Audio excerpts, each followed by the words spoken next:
আল্লাহ পাকের কসম করে বলি, খোদার কসম, ইসলামের বিজয় আসার সময় চলে আসছে। ইসলামের বিজয় হবেই, ইসলামের বিজয় হবেই।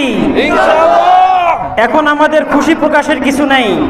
ইমাম মাহদির সাথে মাত্র 12,000 সৈন্য থাকবে। সারা পৃথিবীতে 200 কোটি যদি মুসলমান হয়, আমি আমার নিজের অবস্থান থেকে একটু বিবেচনা করে দেখি আমি কি ওই 12,000-এর মধ্যে পড়বো কিনা। ঠিক, আমি ওই 12,000-এর মধ্যে পড়বো কিনা। আজকে সৌদি নীরব কিছু বললো না, ইরান কিছু বললো না, তুরস্ক কিছু বললো না, আরব আমিরাত কিছু বললো না, পাকিস্তান কিছু বললো না। সবাই মিলে যদি একটু ধমকও দিত, বন্ধ হয়ে যাইতো। সবাই মিলে যদি একসাথে একটা করে হামলা করে দিত, তাও বন্ধ হয়ে যাইতো। কিছু বলে নাই। এখন ইসরায়েল পুরা মিডল ইস্ট দখল করে নিছে।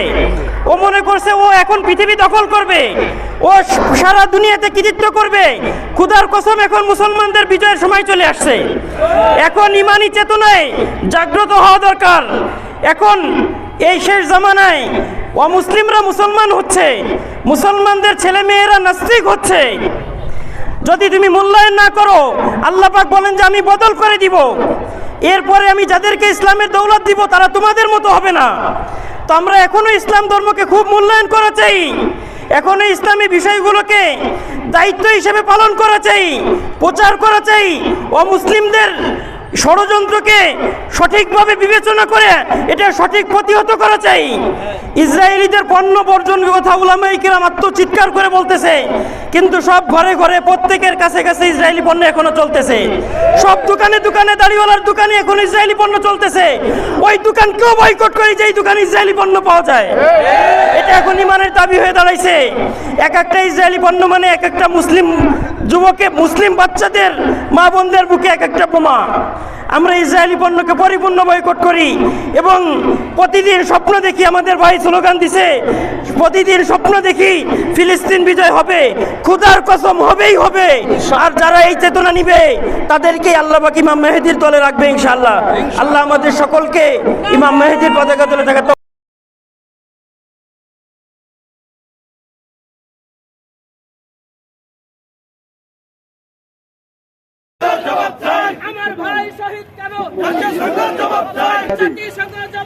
গাজায় ইসরায়েলি গণহত্যার প্রতিবাদে বিক্ষোভ সমাবেশে উপস্থিত আমার ওলামায়ে হযরত ও প্রিয় তাওহীদের জনতা, আপনারা দেখেছেন কিছুদিন আগে গাজায় নির্বিচারে বোমা ফেলানো হয়েছে, যার মাধ্যমে ছোট ছোট বাচ্চারা এই বোমের আঘাতে আকাশে পর্যন্ত ঘুরে গিয়েছে, তাদের খন্ড খন্ড বিখণ্ড, মাথা হাত পাও।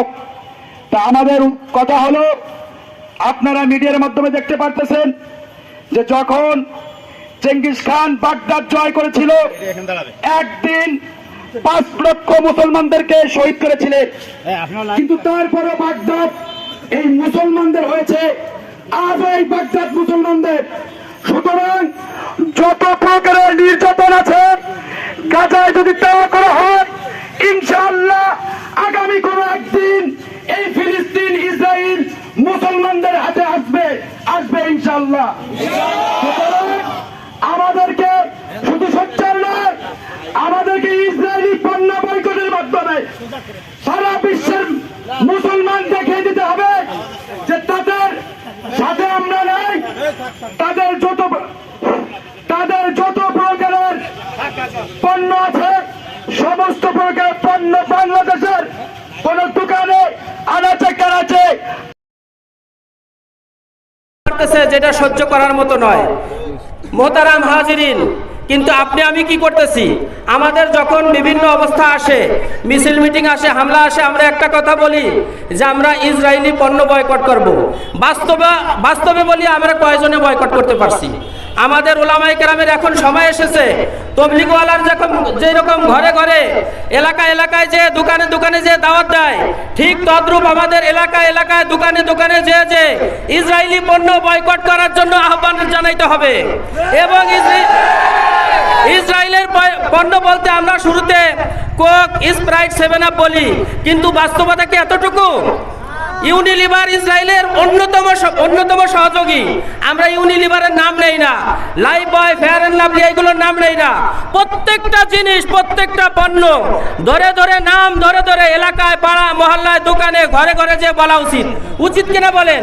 আমি আহ্বান জানাবো আমাদের উলামায়ে কেরাম যেন এখন থেকে প্রতিটি মহল্লায় মহল্লায়, পাড়ায় পাড়ায়, বাজারে যে যে বিষয় সাধারণ মানুষজনকে করে এটা বয়কট করার জন্য আহ্বান